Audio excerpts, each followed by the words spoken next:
As a matter of fact, I was trying to think about my career since I left the White House, and the best example I have is a cartoon in the New Yorker a couple of years ago. This little boy is looking up at his father. He says, "Daddy, when I grow up, I want to be a former president." Well, I have had a great blessing as former president because I've had an access that very few other people in the world have ever had to get to know so many people around this whole universe. Not only am I familiar with the 50 states in the United States, but also my wife and I have visited more than 145 countries in the world, and the Carter Center has had full-time programs in 80 nations on Earth. And a lot of times when we go into a country, we not only meet the king or the president, but we also meet the villagers who live in the most remote areas of Africa. So our overall commitment at the Carter Center is to promote human rights. And knowing the world as I do, I can tell you without any equivocation that the number one abuse of human rights on earth is strangely not addressed quite often is the abuse of women and girls. There are a couple of reasons for this that I'll mention to begin with. First of all is a misinterpretation of religious scriptures, holy scriptures. In the Bible, Old Testament, New Testament, Quran, and so forth.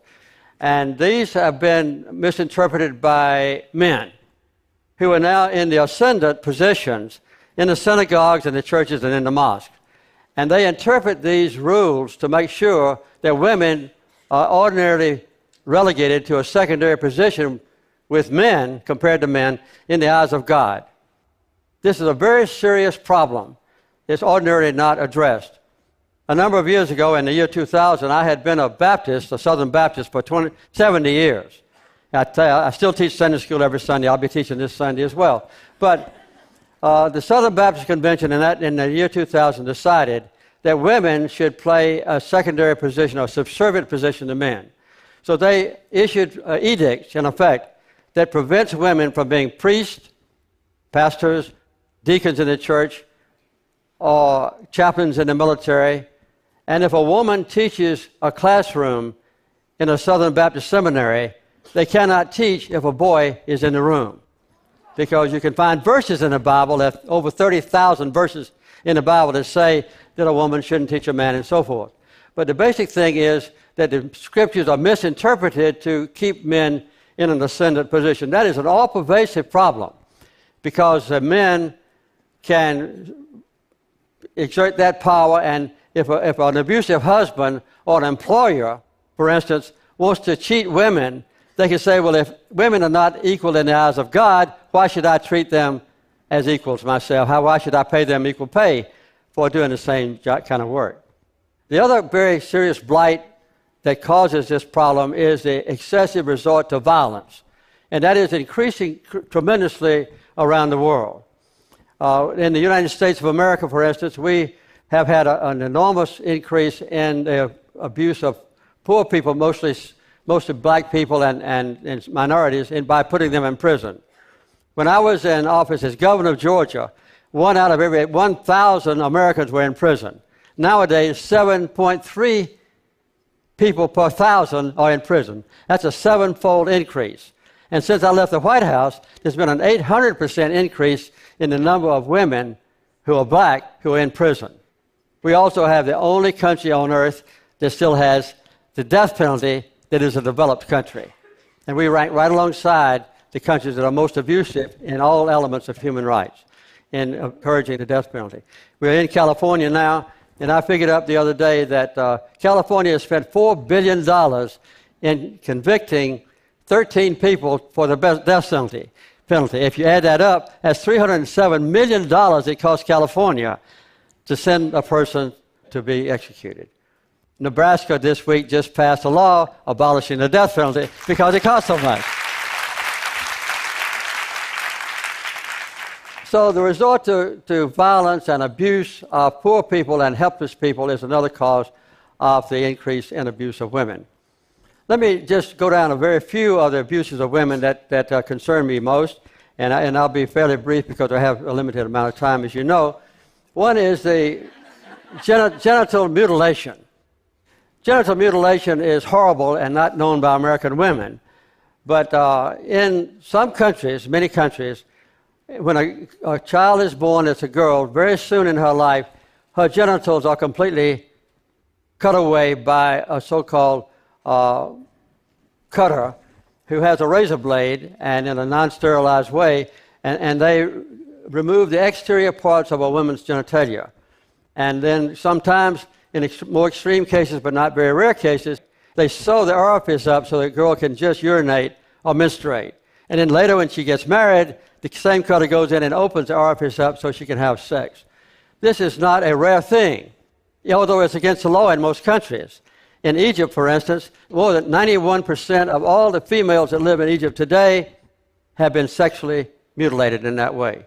In some countries, it's more than 98% of the women are cut that way before they reach maturity. This is a horrible affliction on all women that live in those countries. Another very serious thing is honor killings, where a family with misinterpretation, again, of the Holy Scriptures, there's nothing in the Quran that mandates this, will execute a girl in their family if she is raped, or if she marries a man that her father does not approve, or sometimes even if she wears inappropriate clothing. And this is done by members of her own family. So the family becomes murderers when the girl brings so-called disgrace to the family. An analysis was done in Egypt not too long ago by the United Nations, and it showed that 75% of these murders of a girl are perpetrated by the father, the uncle, or the son, or the brother. But 25% of the murders are conducted by women. Another problem that we have in the world that relates to women in particular is slavery, or human trafficking is called nowadays. There were about 12.5 million people sold from Africa into slavery in the New World back in the 19th century and the 18th century. There are 30 million people now living in slavery. The United States Department of State now has a mandate from the Congress to give a report every year. And the State Department reports that 800,000 people are sold across international borders every year into slavery, and that 80% of those sold are women into sexual slavery. In the United States right this moment, 60,000 people are living in human bondage or slavery. Atlanta, Georgia, where the Carter Center is located and where I teach at Emory University, they have between 200 and 300 people sold into slavery every month. It's the number one place in the nation because of that. Atlanta has the busiest airport in the world, and they also have a lot of passengers that come from the southern hemisphere. If a brothel owner wants to buy a girl that has brown or black skin, they can do it for $1,000. A white-skinned girl brings several times more than that. And the average brothel owner in Atlanta and in the United States now can earn about $35,000 per slave. The sex trade in Atlanta, Georgia exceeds the total drug trade in Atlanta, Georgia. So this is another very serious problem. And the basic problem is prostitution, because there's not a whorehouse in America that's not known by the local officials, the local policeman or the chief of police or the mayor and so forth. And this leads to one of the worst problems, and that is that women are bought increasingly and put into sexual slavery in all countries in the world. Sweden has got a good approach to it. About 15 or 20 years ago, Sweden decided to change the law, and women are no longer prosecuted if they are in sexual slavery. But the brothel owners and the pimps and the male customers are prosecuted. And prostitution has gone down. In the United States, we take just the opposite position. For every male arrested for illegal sex trade, 25 women are arrested in the United States of America.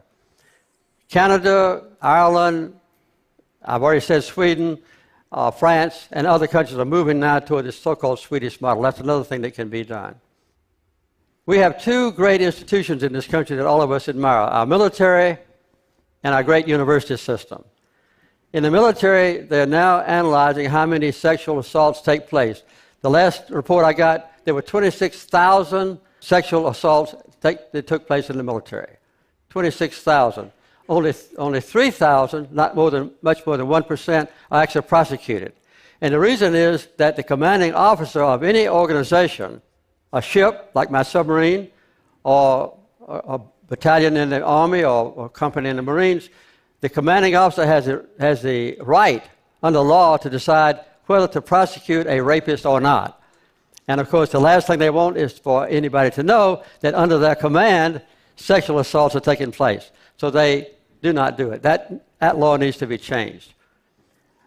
About 1 out of 4 girls who enter American universities will be sexually assaulted before she graduates.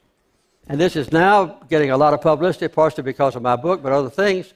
And so 89 universities in America are now condemned by the Department of Education under Title IX because the officials of the universities are not taking care of the women to protect them from sexual assault. The Department of Justice says that more than half of the rapes on a college campus take place by serial rapists, because outside the university system, if they rape somebody, they'll be prosecuted. But when they get on a university campus, they can rape with impunity. They're not prosecuted. Those are the kind of things that go on in our society. Another thing that's very serious about the abuse of women and girls is their lack of equal pay for equal work, as you know. And this is sometimes misinterpreted, but for full-time employment, a woman in the United States now gets 23% less than a man. When I became president, the difference was 39%. So we made some progress, but partially because I was president and so forth.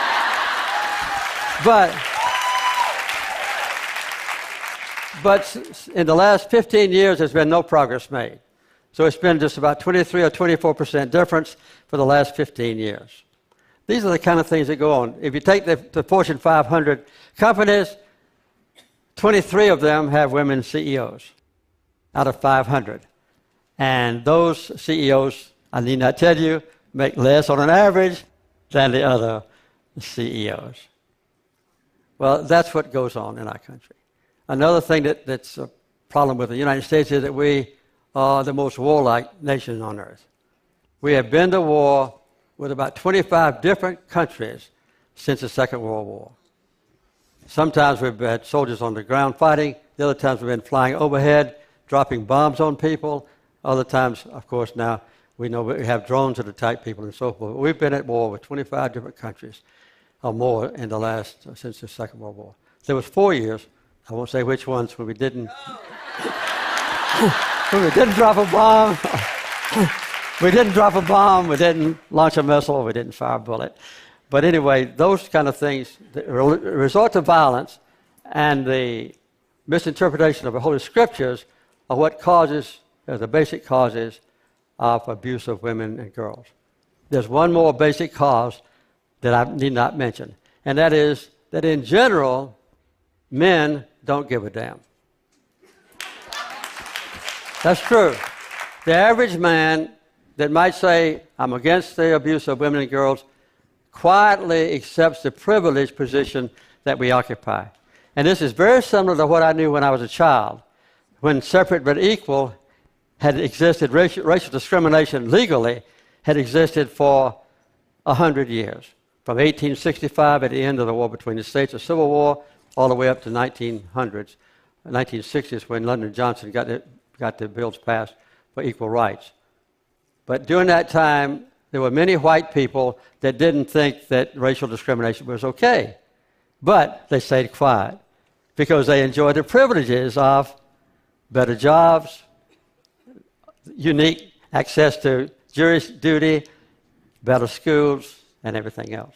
And that's the same thing that exists today because the average man really doesn't care. Even though they say, I'm against discrimination against girls and women, they enjoy a privileged position. And it's very difficult to get the majority of men who control the university system, the majority of men that control the military system, the majority of men that control the governments of the world, and the majority of men that controls the great religions. So what is the basic thing that we need to do today? I would say the best thing that we can do today is for the women in the powerful nations, like this one, and where you come from, Europe and so forth, who have influence and who have freedom to speak and to act, need to take the responsibility on yourselves to be more forceful in demanding an end to racial discrimination against girls and women all over the world. The average woman in Egypt didn't have much to say about her daughters getting genitally mutilated and so forth. I need not go down to detail about that. But I hope that out of this conference, that every woman here will get your husbands to realize that these abuses on the college campuses, in the military and so forth, and in the future job market, need to protect your daughters and your granddaughters. I have 12 grandchildren, 4 children, and 10 great-grandchildren. And I think often about them and about the plight that they will face in America, not only if they lived in Egypt or some foreign country, in having equal rights. And I hope that all of you will join me in being a champion for women and girls around the world and protect their human rights. Thank you very much.